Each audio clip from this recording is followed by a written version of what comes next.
is that only 17% of borrowers go back to the same lender. What's called the dairy button that I hit. Hey, remember that? And, oh yeah. Everybody, welcome back to another episode of Real Realtors of New Jersey, right? It's not Laugh Letter Need today's. No, Real Realtors of New Jersey, right, Madison? Yes. Madison has organized her real estate agents for another episode, and we are excited because today is September 1st. I don't know if anybody knows that. Today's September 1st. Everybody knows that? Yeah. Right? Mm-hmm. Which means we have September, October, November, December, 4 more months of 2022, and it feels like a lifetime from when I saw you guys last time. It feels like the whole market has changed. I don't remember what month we met. What month was that? I think May. Yeah. I don't know. Oh I don't know. It's been a blur. I don't know. I know it was cold in this office, and it's pretty hot in this office right now. So that's the one thing I do know. Yeah. So let's go around the clock here. We have, to my right, I hope everybody can hear this or see this, we have Kristina Hajhassan. We have Darcy Reynolds. We have Gina Scodella. And then we have my trusted co-host, Madison Madness Keenan. So Hello. everybody's here. Everybody's here. And so let's just talk about this, guys. I mean, whenever that month was when you guys were here last time. Hey, by the way, that was a very good episode. We got great ratings out of that. So I always appreciate that because it paid for Sammy's shirt. So I always appreciate getting good ratings. You know what I mean? That always helps our show.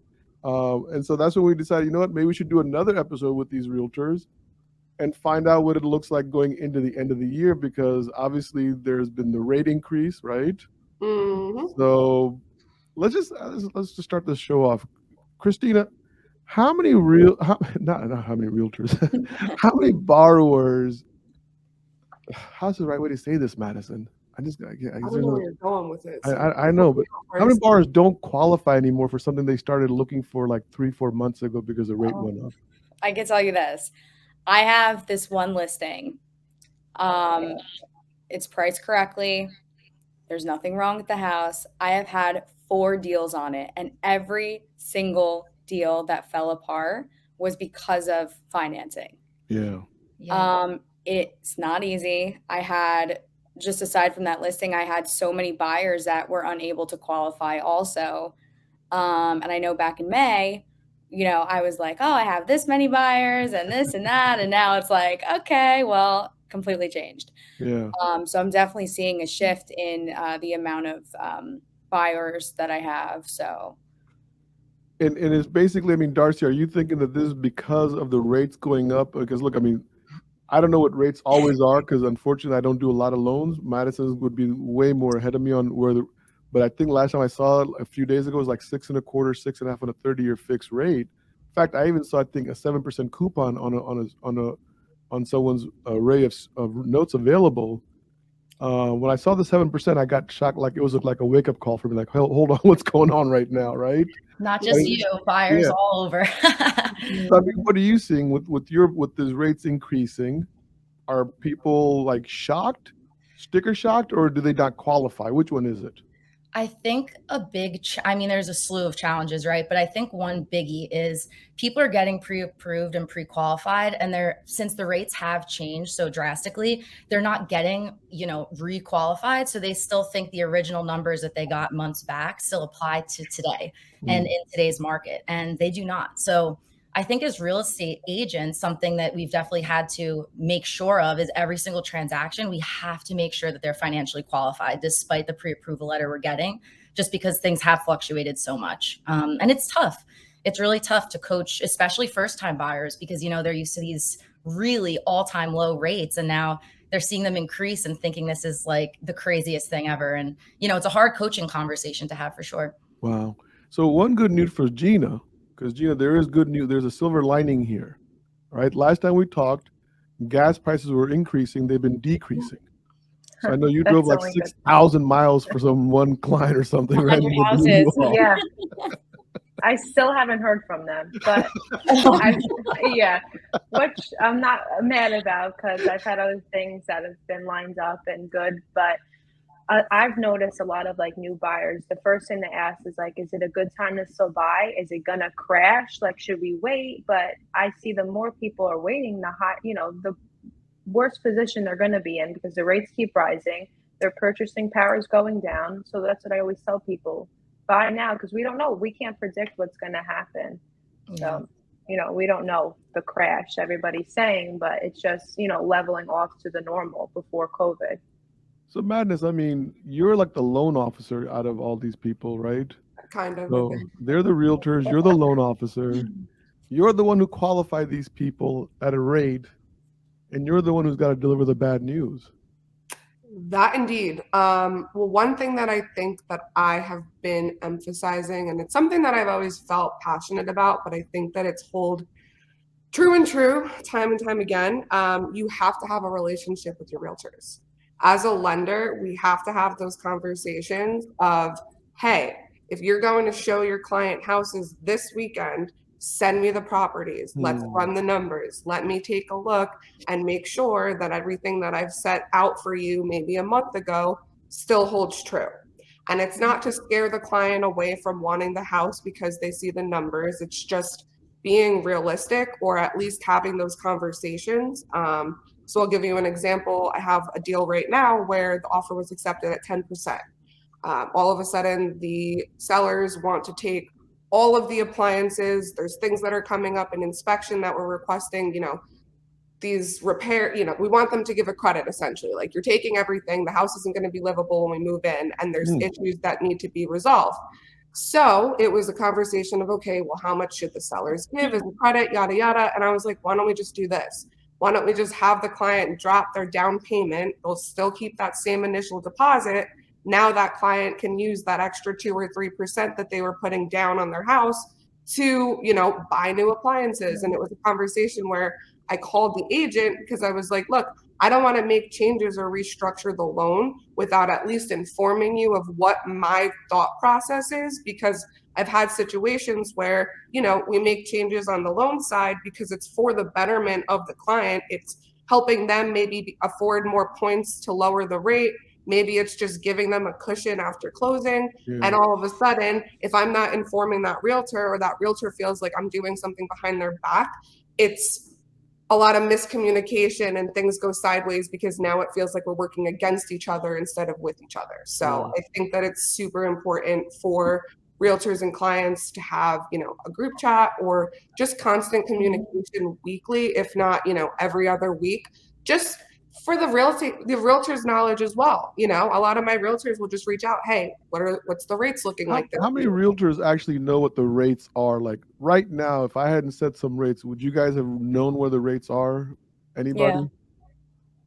Yeah. Okay. So I got Kristina saying yes. I got Darcy and Gina kind of staring into the camera. They're taking the fifth on this one. So Kristina, you kind of have an idea where the rates are, and because you're getting daily updates from loan officers, or well, I follow a lot of people on Instagram. So, Madison will post a lot about rates. I know a few of my other lenders will post about rates. So that's kind of keeping me in the loop, because otherwise I don't think I would really know unless I asked. So, yeah. I mean, so Gina, let me come to you real quick, because I know you're down in southern Jersey because there is no central Jersey. I remember that, right? You guys gave that. No middle Jersey. Western Jersey was given to Pennsylvania. I remember all those facts.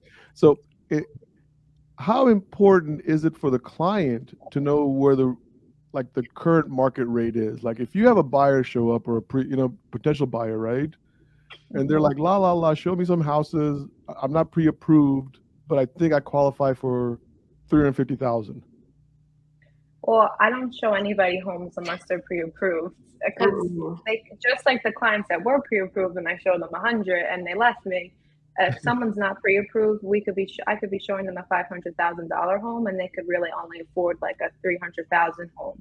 So not only for my time and their time, it's just, why get their hopes up if they're not, the first thing, if my buyers aren't already approved, I have, a list. I just worked with Madison on a deal, and it was awesome. So she's one of my preferred lenders that I send my clients to.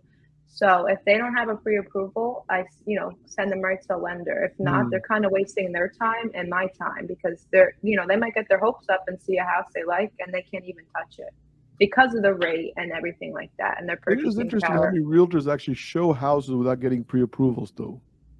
It's not in the best interest of anyone's time. Like, not Yeah, only really. our time, but their time. Like, I think it's Mhm. about explaining the why, right? And setting the expectation. Because I think some people truly don't know how the relationship with a real estate agent works. And once you explain it, I mean, there's no gray area, you got to get pre-approved. We have to have a good Yeah. understanding of where you qualify.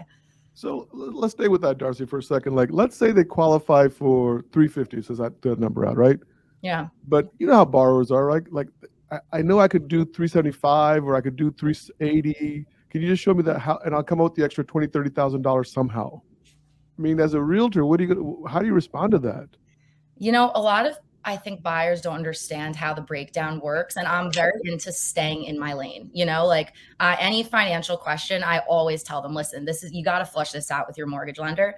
But something I do say is, looking at a property with taxes that are $15,000 and looking at a property with taxes that are $7,000, like you are going to see a difference. And it's like a lever. That's truly kind of how I explain it. And you kind of see their eyes widen, like, oh, okay. So if you're looking in Essex County and then you go down to maybe Middlesex County, you might have different based on the property and, the asset you're looking at. So I think it's, like I said, it's all about kind of educating the buyer as to, what their goals are and where they want to look. So Madison, educating buyers. My favorite. Right? I mean, and don't rant, because we got an episode of Madness to record momentarily, right? So save the rant, right? But I mean, buyers love to get educated by loan officers, don't they? I mean, don't they just love the fact when you tell them, like, black and white, like, this is what you qualify for based on everything that you have? I mean, I'm starting to feel like a reverse psychologist, because it's like every single time I tell them not to do something or this is how it is, but why? But I could do this, or it's like I don't make the rules. I'm just relaying the information so that you don't get screwed and lose your deposit after we get under contract. Simple as that. I am here to advise you based on your financial circumstance and the guidelines set out by Fannie, Freddie, FHA, Ginnie, whoever. yeah. Well, I mean, and so let's talk about that for 1 second, because I had an interesting conversation in my first year They as a think loan that officer. I am Fannie or Annie. Like, Maybe you could change your name. Change your name to Fannie. Maybe I'm you could just be just Fannie comfortable. Madison. Fannie Yeah, Madison. Fannie and That could Fannie. work. Matt Fannie. What names? Manny. I'll just be Manny. There you go. Manny But no, Mac. I remember this one investor telling me they didn't care if Fannie or Freddie Mac were willing to approve that file. They were the investor and they were not going to approve that file. And that was a shocker to me to find. This is like my first year as a loan officer, right? Like, hold on, the guidelines say we can do this. And they're like, we don't care. We don't want the file. And so overlays came into play. And we hear about overlays today. And I guess maybe I'm getting ready for the underwriter episode in a few weeks. But I mean, are you seeing, Madison, where certain tightening is happening, where guidelines could allow something, but maybe certain investors don't want to buy that loan at this time? So a lot of investors have gone bye-bye. We don't communicate anymore. We've lost like a lot of our, and it's not just we as an Annie Mac. I think like the mortgage industry as a whole, non-QM has gone out the window. Maybe for temporary purposes, maybe for permanent, but I think if anything, the rules have gotten stricter. Only because we could rely on those non-QM programs when someone didn't quite fit the mold of a traditional mortgage or an FHA, so if anything, I think a lot of overlays also went away. COVID guidelines are no longer a thing. It's not a situation where I have to collect 3 months of mortgage statements anymore. 1 month of mortgage statements, good. Now they have that program where you can show 12 months worth of rent payments. If anything, they're getting different, but I wouldn't say less strict. Okay. All right. So Kristina, let's get to you for a second. With your buyers, I mean, when you're out there showing these guys their houses, I mean, are you talking to them about, hey, did you get pre-approved? obviously if you're showing houses, you've got them pre-approved, right? I mean, I'm going to assume that. I mean, do you talk to them about programs? Like, did you talk about different programs? Like, I know I was working with a buyer. It was not a buyer. He's a buddy of mine, right? Buying a house in Florida. And he drove me bonkers. I hope he doesn't hear this episode. He was buying in Utah. He was buying a house in Utah. Yeah. But he'd understand. But literally, he like wanted me to like compare a 15-year to a 30-year to a 5-1 ARM. And I was like, Pete, who cares? Just, it's like a couple $100 difference. You know what I mean? It's not even a big loan amount. Yeah. So luckily, I've been working with a lot of cash buyers lately, but I can tell you that when I do have buyers that need a mortgage, I always send them to my preferred lender. I don't like Darcy said, I stay in my lane. It's not my job. The mortgage lender knows best. There are a few programs that, lenders will discuss with me, or, I have had past clients use and it's worked for them. So I could recommend those products that I know about. Mm-hmm. But to talk numbers and start, I always have like clients ask me, well, can you figure out my monthly payment? Nope. I stay in my lane because Wow. I know so many realtors that get themselves in trouble and tell their clients, oh yeah, let me just figure it out for you. And they go on this app that they have on their phone and try and crunch numbers for them. And then it's wrong. So they'll either have to pull out of a deal or whatever the case is. I just, like Darcy said, stay in your lane. Yeah. I'm the realtor. I know everything about the inside and outsides of a house. I know the whole entire real estate process. Mortgages is not my job. So Darcy, when a guy comes to you and says, my Credit Karma score is 785. You're Automatically know it's 700. Let's talk about the Mercedes Benz you just leased, my friend. I mean, Credit Karma, I looked up this house on Zillow. I think Madison, you posted a meme about this one day, I was right? just going to say that. Yeah, I saw that. When people don't always look how they do on a dating app. Yeah. Credit score isn't always what it appears to be on Credit Karma. The house value on Zillow, right? There was something else, yeah. So Darcy, I mean, when they come up to you and they say, well, I checked my score on Credit Karma, so I think I'm fine. I've done everything online. I mean, just show me the house. I mean, do you have to like say, no, hang on, you got to go to a lender or human being, or how does that work? So everything's situational for me. I usually do give, like, depending on the situation, like a showing, like a freebie showing, let's say. So if I'm like, for example, my team, we're Zillow Flex partners, we get like over 300 Flex calls a month. So Okay. those calls, like the goal is we really want to meet I call it the driveway talk. Like you want to Sorry show about the Zillow joke. Zillow's great.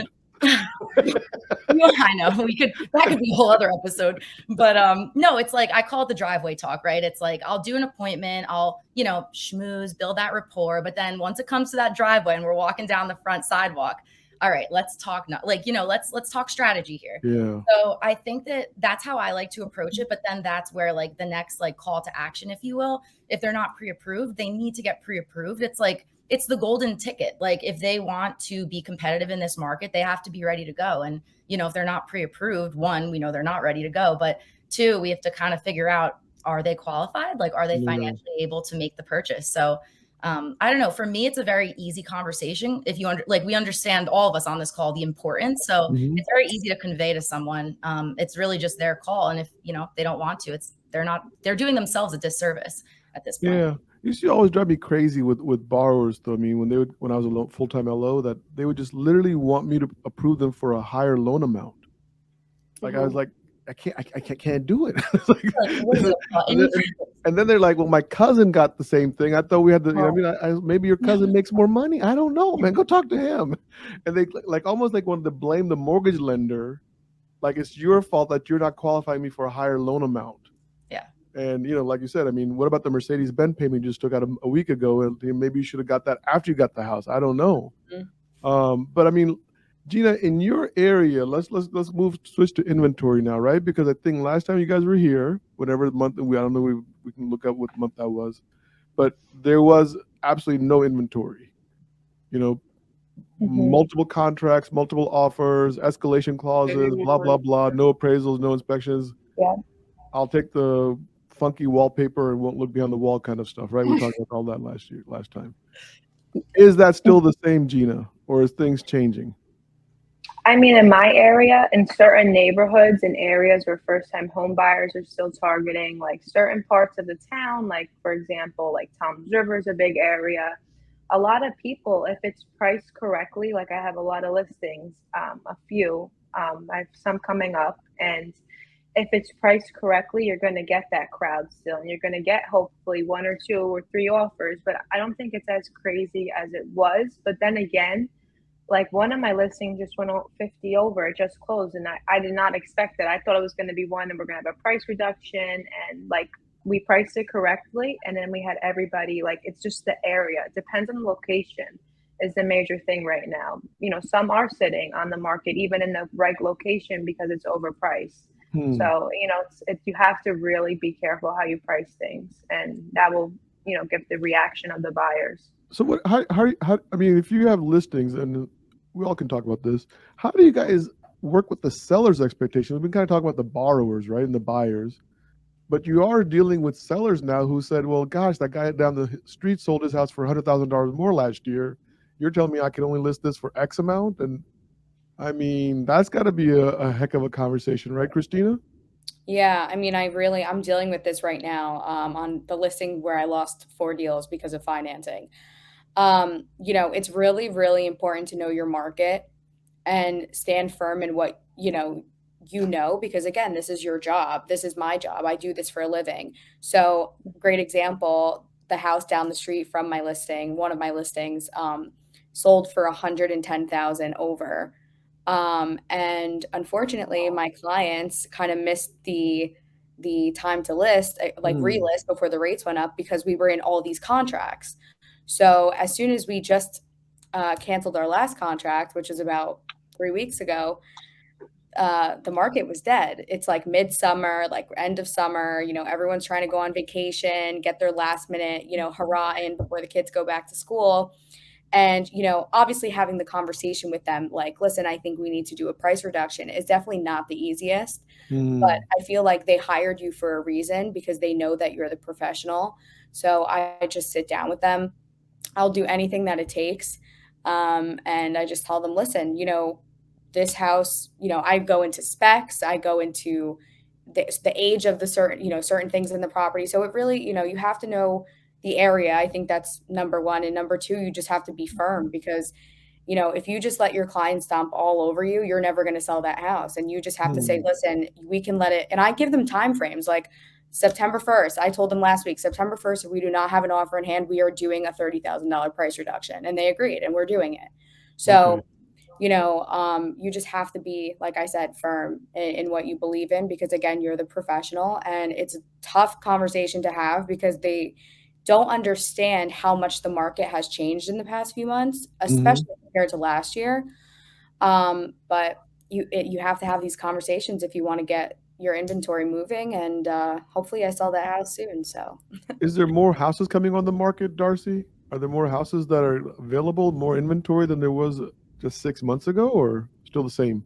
I'd say yes. And the difference is they're sitting now. Like we were used to a market where it was extremely aggressive and, you know, everyone put their best foot forward real quick. Things were off in a week. That is not what we're up against right now. And, you know, it's a challenging conversation for sure.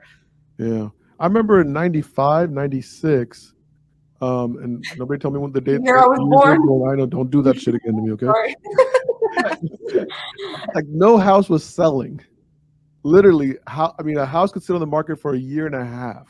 We're talking DC Metro. That's insane. Right? So I'm not like some rural part of Virginia, right? Some DC Metro market. And I would walk into Realtors. We used to have rate sheets back in those days. I started using like really thick legal paper for my rate sheet. And my joke was, when you guys are sitting around with nothing else to do in the Realtor office, my paper will hurt more when you do the spitball fight. You know what I mean? So like, I didn't know how to get their attention, but the houses were not moving. But then when it moves, it feels like it happens overnight. Like all of a sudden you blink and all the inventory is gone and there's no house left anymore to buy. I mean, what I'm wondering, Gina, is like, how is there a way you're able, and I don't know, none of us are able to time that market, right? We just got to do our best and we got to keep going out there. But I mean, how are you preparing, I guess, your sellers for like, hey, it's not going to be the best market right now? Do they ask you like, maybe I should wait a year, 6 months, 2 years? For my recent, I went on two listing appointments last weekend, and I sat down with them and I, showed them comps of pending things right now. That's what's big is pending. Also, things that closed 3 months ago, we were in a different market 3 months ago. Yeah. So I always reach out to agents that have pending deals in the neighborhood, even pending deals from a month ago. We're in a different. It's like every day we have to check what's going on, and you have to price it accordingly. So if I have somebody that says, let's wait, I can't predict if a year's going to be better tomorrow, or if you should have, unfortunately they missed on that crazy time. But it's still, I always tell everybody, it's still a good time to sell. You're going to get it up now because we can't predict what's going to happen next week, tomorrow, or from a year from now. Madison, I mean, you're good on predictions. Just kidding. I mean, but we have our local prognosticators that are always sending us email alerts, and rates are going to go lock now. Floating market. You know what I'm talking about. I want to mention his name. Yeah, no, I know. Well, I'm just sitting here thinking, as everyone's kind of sharing their stories, and I feel like I do empathize a lot with realtors, because it's like, here we are, these people are paying us essentially, or hiring us as the professionals to do right by them. And there are a lot of times where there's just so many, we don't freaking control the market. I wish I controlled the market. I wouldn't be, sitting here right now. Where would you be? I'd be like Barry Habib and just telling people what to do. All right. Barry's going to show momentarily, man. He's going to sit in your spot. Don't worry. But I don't know, even when we went to the Vision Summit, so we went to this Vision Summit in June and we saw Barry Habib, who's someone that I really look up to. And this is not to shit on Barry Habib for anyone that's listening right now, because I know that he's got crazy fans, but it's just like, what did he talk about the whole time? Non-QM products and how to start utilizing non-QM products. And then a month later, we lost some of our biggest non-QM investors. And that wasn't his fault. He couldn't predict what was going to happen and what companies were going to tank and go under. It was just, you can only advise people from a point of where you are in day to day. Like Gina was saying, every day you need to just be on your shit. Every day I need to open up pricing and look at the rates. I can't be afraid of the rates. We can't be afraid of the what ifs of the market. It's just, here's where we are. If you have taken the steps to sell your house, to buy a house, this is what you're faced with. This is why you have the ability to sell your house. This is why you have the ability to refinance, so that if and when the market gets better, you have options. Whereas if you're renting year to year, you don't have options. Someone comes to your door and tells you that you owe $400 more a year. Great, you're owing $400 more a year, you're out of the house. And I think that that's what a lot of people don't realize is yes, we're the experts, but we don't have a crystal ball in our hand, and we can't tell you what is going to happen if you wait, or you hold off, or you decide to just give it a year. I can't tell you. I don't think anyone predicted COVID, right? There's just certain things that are so crazy. We'd be crazy to sit here and have a definitive answer for what the market looks like. I'll throw out another year that I think you guys are more familiar with is 2008, right? And the 2008 meltdown, what surprised me the most, right, was how many people that were so much smarter than I was that were in the same boat I was. Dumb. And I thought that they could predict the markets. I thought they there was actual institutions who said they never actually read the contract that they were signing when they were buying billions of dollars of mortgage bonds. They never read the risk. They never knew that part of the bonds that they were buying, the packaging, there was high risk sliced in there with the good risk. And they never saw that. And I'm like, these guys were smart, intelligent people that were making millions and millions of dollars off these investments, and they lost all that crap. So sometimes I do think predictions are tougher, right? But I also think as loan officers and real estate professionals, our clients are kind of asking us. They're expecting it, and I think they are saying, "Am I making the right decision?" So far with it though, because it's again, I don't want you to take my word for it. If I throw out something based on my opinion and my personal experiences, that's not to say that that has impact or weight on the entire market as a whole. So Darcy, if I ask you right now, say, "Hey Darcy, I'm going to buy this house, and you're my agent. Is this a good time?" or should I wait, Darcy? What's your feedback? I would turn to you, Fabi, and say, well, tell me about your current situation. Are you renting right now? Rents Yeah. are also up. If you don't buy now, what's your situation So personally? you're taking the therapy approach. Always. You're, I mean, you're making me come to my own answer. Yeah, it's I'm not. a good deflector. I go right back at you, Fabi. But truth be told, like you have to think of it as situational, and because every person has a different reason, they have a different why, they have a different, so why are you looking for properties? Why, if you don't buy now, fine, but then what's the alternative? Is it staying a rental? Rent rates are also up, 20% or whatever it is. So if that's your prerogative, great. Don't build equity into anything, Yeah. Or it's just like a situation where I feel like, okay, instead of looking at it like, is right now a good time in the market? Is right now a good time for you, Mr. and Miss Jones? 100%. Is Okay. right now a good time for you financially, mentally, physically?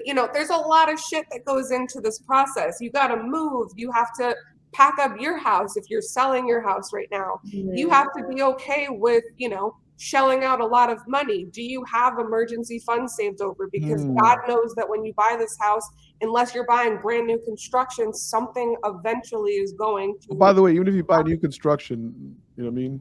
Yeah. It doesn't mean anything. My But builder went bankrupt after he built our neighborhood, Wow. and we were left with a pile of shit.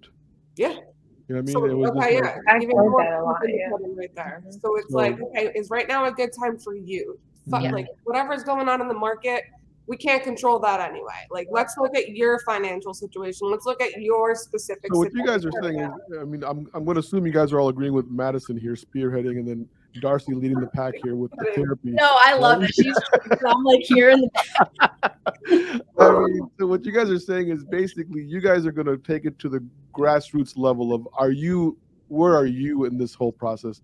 Forget, like if you buy this house and the market falls another $100,000, are you okay with that? Is that a fair statement to make? Yeah. Because I think that's what a lot of people are afraid of, right? That there's another crash coming, similar to what we happened in 08. And no matter how many facts and charts I throw out at people, they're still asking the same question. Are we heading into another crash? And the numbers aren't there to show the crash. The numbers are supporting, quite honestly, from what I'm being told and from what I'm seeing, come like spring of 2023, the rates will probably go down a little bit again and you'll be back in the market. If nothing else changes. Yeah, I also think too, besides, finances, being ready with finances, like what's your intention for purchasing this home? Are you planning to raise your family in here and you have young kids who are going to live in this house for the next 10 to 12 years? Okay. Or are you just using this home as a stepping stone because you're tired of renting and you don't plan to keep it for more than 4 years? Because maybe then my conversation is very different depending on your purpose, your use, and the time period that you have intended for that home. And I'm sure that, the girls here are all asking those same questions, but that greatly varies. Okay, should you be even paying points? Yeah. If you're not going to be in Kristina, here. real quick though, for you said you're dealing with cash buyers, right? So I'm assuming it's investment properties. So are you seeing more investors come back into the market all of a sudden? It really depends on the area. Okay. It really depends on the area. So a lot of the cash buyers I have are actually not cash buyers. Well, they're cash buyers, but they're actually not investors. They are borrowing money from either family or friends and kind of doing some type of repayment towards them because rates went up and they started shopping while the rates were low. So that was the alternative. And obviously my lenders are not too happy about that. Yeah. If you have the funds to do it, do it. That's If kind you of have any cash buyers, I mean, would they adopt me so I could get some money from their families also? me too. I asked I'd them. love to do that. 0% interest rate is great. I know, right? So you're saying cash buyers for primary residence, they don't want to pay the high interest rate, so they're cutting deals with their family members, which is fine. I mean, there's nothing wrong with that. There's nothing illegal. You know what I mean? That's absolutely legitimate. Yeah. Does that obviously, I guess they're looking for better deals if they're looking at cash? I mean, are those the guys that are like looking for the deal right now? Like they feel like if there was something was priced at 500, it should be now 410. No, so I really educate my buyers when it comes. Everyone thinks like, oh, cash is king, but our sellers are still in the mindset of, you know, and I'm sure the girls can agree with me, you know, cash, it doesn't matter what kind of financing they are, they just want to see the most amount of money. Yeah. So I kind of let my clients know, listen, I know you're coming in with a lot of cash, and this isn't like a $500,000 deal. Like I just closed like an 805. I did $1 million something last week. So, you know, people with access to a lot of funds. Woo, yeah, I know. She's buying dinner for us. Madison actually, off the record, Madison actually was a big part of my last closing. Even though they that's did not nice. use her as a lender, she Not financially part of it, but not financially part of it, but emotionally mentally part and of it. emotionally supported. So, getting back to what I was saying, you really just have to educate your buyer too. Just like I was saying, you have to educate your seller, you have to educate your buyer, because so many people believe like, you know, cash is king. I'm going to go in on this house 100,000 less. No, my clients paid 100 something thousand over for this last property I just closed on Tuesday, and they were. So, you really just have to know your market. I feel like prices are stabilizing a little bit. I don't see properties closing. Like if you look at the sales from the last 3 months, you don't see things going crazy over anymore. And things that are starting, like I have a listing in Bloomfield right now. I listed that at $399. We're closing a little bit over asking. And then I see new listings coming on in the same area that are lower. And I think it's because the competition for that area dropped a little bit. Darcy, I know you work Essex County. I don't know if you're seeing the same thing also, but I noticed that and I was like, wow, we are so lucky that this house appraised when it did, because I don't know where we would have been with this house. And it's not really the greatest house. It needs some work. So, you know, and the sellers know that. So if they see this, I mean, she's 95, so I guess it doesn't really matter. She's not going to see a podcast. But, she's lucky to have an iPhone. Yeah. Well, anyway, so Gina, I want to come to you real quick because you're down by the, I think you're, where, I just voting right there, man. South Jersey. She's down by the sea. Yeah, down by South the sea. Jersey, but not so Florida. south. Like I'm Okay. not like Tuckerton or Cape May. Like, you know, I'm trying to figure out like are second homes selling right now at the beach. Are those kind of properties moving, or are people only really looking at primary residence right now? For me, I have a lot of buyers for primary residence, but like from North Jersey, a lot of people who still, you know, sold up there are still coming down cash, and to them, this is like cheap compared to what's going on still in North Jersey. And, you know, it just depends. I haven't had a situation where it's their second home, but I see things in like Lavalette, Ortley, things are sitting a little longer now, like deals that are, you know, over $1 million. There's a specific group of buyers looking to buy, and you know, those are the listings that are on the market for longer, you know, over $1 million, because there's not many buyers that could just be like, oh yeah, hey, let me go buy that right now, especially if you're getting a mortgage. So it's either you're going to have a cash buyer over by this area if you're on the beach and second home, but if not, you know, those are sitting for longer. Yeah, it seemed like for the last couple of years, a lot of my friends, you know what I mean, they've been buying second homes, and all of a sudden it feels like second homes are not the big push anymore. It's like the first time home buyer seems to be the people that are more looking for deals today, because you can put less down when it's a first, you know, first home versus second home, just from a mortgage perspective. And then if you have a higher down payment requirement with the higher rates, and if, you know, depending on the area you're purchasing. So I am even, you know, realizing with Florida, everyone from Jersey went down to Florida. They all moved down south, and then all of a sudden taxes in Florida went up $3,000 this year. So it's almost like, okay, there's got to be like a leveling out period at some point, because, you know, the taxes can't keep going up the same way that the rates and the prices are. Like that is all going to impact a great market. We'll come to the end of the show real quick, but I got to ask all four of you guys, this is your first time in a down market, or you guys have been around in a down market before? Gina's saying yes. I see her head shaking. Darcy, yes. Kristina? I don't know. Like when I first started in 2017, I feel like when I was first licensed, because again, I've been in business since I was 15, remember? Yeah. When I was first licensed, Well, you've seen them. Yeah. 17, I feel like the market wasn't competitive at all. When you say competitive, what do you mean?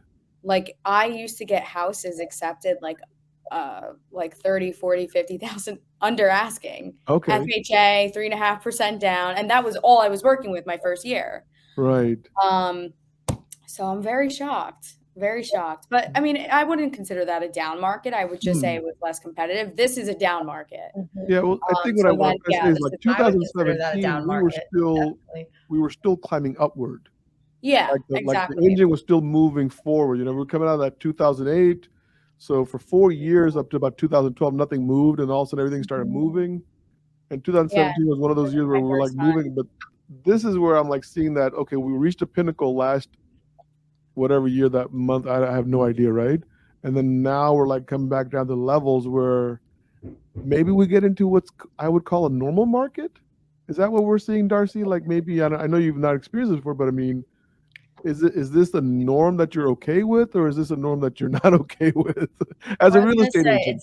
It's an interesting question because I've been a real estate agent for around like almost 2 years now. Prior to this, I was on the corporate side of commercial real estate. So this, to me, I mean, I started in the heat of COVID. So I saw things like when it was very aggressive. So to me, I've never seen this before personally, just because I'm newer in the industry. But that's the thing that's so fascinating is the market shifts. Like you just got to ride the wave. It's like, we're all in a wave pool and we're just you just got to deal with it as it comes at you. So it's really interesting.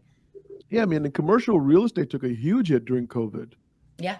I mean, I got friends that own buildings around here in DC and they're like, Fob, no, it's like 60% empty. So did my job. That's why I'm a realtor now. Yeah, exactly. Right. Good point. For the best, though. For the best. Valid point. But I mean, absolutely, blessing in disguise. I say that all the time. Yeah, exactly. So the question to all three of you guys, and Madison too. I mean, because think about this: if this market doesn't get, like, I don't want to say better. I don't think that's the right word I want to use. If this is the normal market now, moving forward for the next couple of years, are you guys collectively okay with this? That's the question I need to ask. Yep. You're okay, Madison? I'm okay with it because I think right now it's weeding out a lot of people that just didn't belong in this industry. Oh, I like that. I think it was very congested during COVID. Yeah, I like that North New Jersey attitude of yours. I knew there was a reason I had Get out. Away. I get these realtors that send me offers and they don't even know how to write an offer. So I have to rewrite the offer in order to get the offer presented. You're rewriting offers for other realtors? Yeah, it's bad. Why? Just send it back. So what are you talking about? Send it back and then what? Don't get any offers? That's how it is now. Yeah, really. Yeah. Okay. I'll do it. I'll do it. But going forward, just I make a broker, like go back to school or something, I mean, we don't. I gotta ask, are you one of those agents that are like kind of slightly rude on the phone when people call you when they put a bad offer? I mean, it really depends on who it is. I think now that I've been doing this long enough, I think I have a nice list of people I dislike in this business, and they're probably not want to work with them. Everybody all do. Yeah, but no, I'm nice. I just can be a little sarcastic sometimes. I remember one time this listing agent said, if I don't get this loan settled like whatever time period he was asking for, he goes, I'm going to put this house back on the market. I said, okay, great. Put it back on the market today because I don't want to work on this file anymore. He goes, what are you talking about? I said, I'm telling you the date is going to close. I know how long I need. You know what I mean? Yeah. I said, if you don't want to wait, put it back on the market, dude. I got other files to work on. He's like, okay, I'll wait. Yeah. You know what? It doesn't scare me either because the market can change, go up and down, but my personal level of service, like that's never changing, So that's where there's like a level of confidence. Like there's a lot of things that we can't control, but the things that we can control, like we're damn good at, So that's where there's no fear moving forward. Like I think we'll just adapt and adjust. Gina, you were silent, just shaking your head there. But I want to make sure you say something. I mean, what do you think about this market and this the new norm? Yeah, well, I definitely agree with the relationships that I've built. Like it's helped me during this time stay busy. And for example, they always say like agents and lenders like kind of die off that aren't like, building the correct relationships and taking it like keep doing the things that you're consistent with, even when you're really busy, because then, you're going to stay busy during the shift. So that's what I've been, keeping up with is keeping the loyalty, consistency, and I'm still busy, luckily, and I'm thankful. And, even during this shift, I've adapted and kind of going with the flow. That's all we could do, and educating our buyers and sellers during this time. So is this like a New Jersey attitude that all four of you have collectively put together? Like just we don't care. We're just gonna hang tough. Right? Jersey strong, baby. I mean, I don't hear anybody wavering. That's Jersey interesting. girls are the best. Yeah. That's gonna be part of the That's all. promo right there. I mean, But I mean, there's no wavering from you guys. I didn't hear anything like questionable. I didn't hear anything 50-50. You guys are pretty solid on that answer. I didn't bring in losers to this podcast. I brought in the winners and The real Yeah. realtors. the real freaking realtors of New Jersey. We stick by our name. That's awesome. So I guess in the long, I mean, you guys are here for the long run. That's what I'm hearing. This Right? is a This career. is just a This isn't blip like in the market, Exactly. right? Come hell or high water, you guys will continue selling houses, offer great customer service. I mean, show 1,000 houses to one guy who's going to ghost you. That's a great Never story. again. Gina. That's a great story, Gina. I love that story. The last Oh my closing that God. me and Gina just had, though, I will say, like, they were bawling their freaking eyes out at the closing table. So And Really? emotional. yes, and I like, never went to closing. I couldn't handle that. oh, I love it. me It's like too. all the feels, like, give me a hug. Yeah. Did this. I'm getting Yeah, the chills. like, Gina went above and beyond. Like, that was a referral that I had given from someone, and she ran with it. And like, Wow. we dealt with like what the hell is going on at the last Yeah. second, sort of 11th hour issues. And Gina powered through. These clients were So did Madison. I mean, we got to the closing table in like 14 days. in our arms, and we were like, Oh my Wow. God. 14 days, Yeah. Madison. I would say just like 2 weeks, a little over, like bizarre. We got Nice. the inspection, the appraisal, everything. In 2 Just- weeks. Amazing. yeah. Everything went that fast. I don't even remember, like so fast. We were in and out of review right away. I gave them an attorney. We were like, we're getting this done. This is it. We need a timeline. The kids need to go before Attorneys school. and programs throughout the transaction, and still closed within 2 weeks. Yeah. Wow. Wow. That's awesome. Well, I mean, that's good stuff. I mean, once again, I think these moments allow customer service to be at the highest level so people know who you are. And there's a saying in the boating world that, you know, good weather doesn't make good sailors. You know what I mean? It's always the bad storms that make the good sailors. And so that's what we're kind of going through, you know what I mean? And if you guys can weather this storm, you know what I mean? And you get that, you kind of build up like we all have, like, I mean, then you can end up like me with the dog on your chest and say, this is the greatest guy in the world on my chest. And it doesn't make any more difference what the market does. So, but anyway, guys, it was great hanging back on the show. Hopefully we can get you guys back on maybe in December or January to start the new season with that. By the way, I Love think, this group. thank you. Madison, I think our last episode is going to be November 12th. Just FYI, I know what I'm telling you right now, but that way we do get 6 weeks off, and then we'll be back in January 2023. So we'll be doing Potapalooza November 12th, 2022, which is the first ever online fundraising event that we do. We did it last year, and it's nonstop podcast shows from California all the way to the East Coast. And it's like amazing, and we raise money for a homeless shelter here in Washington, D.C. So if you guys want to log back on or whatever. Crazy girls, we'll send you the link. Huh? I'll be there. Yes, send the I'll be link. on. Yeah, good stuff, good stuff. All right, ladies, thank you so much for being here. JP, Thank get you. us out of here, my man. We hope you enjoyed this edition of Laugh, Lend, and Eat, the podcast. You can now enjoy Fabi's article, Laugh, Lend, and Eat, featured in the Vision magazine. Please be sure to subscribe to our YouTube channel, where each month we are giving away some swag for our lucky listener to show off. Thank you to our sponsors for their continued support, First Option Mortgage and One Good One Recruiting. And remember, you have to be something, so be kind.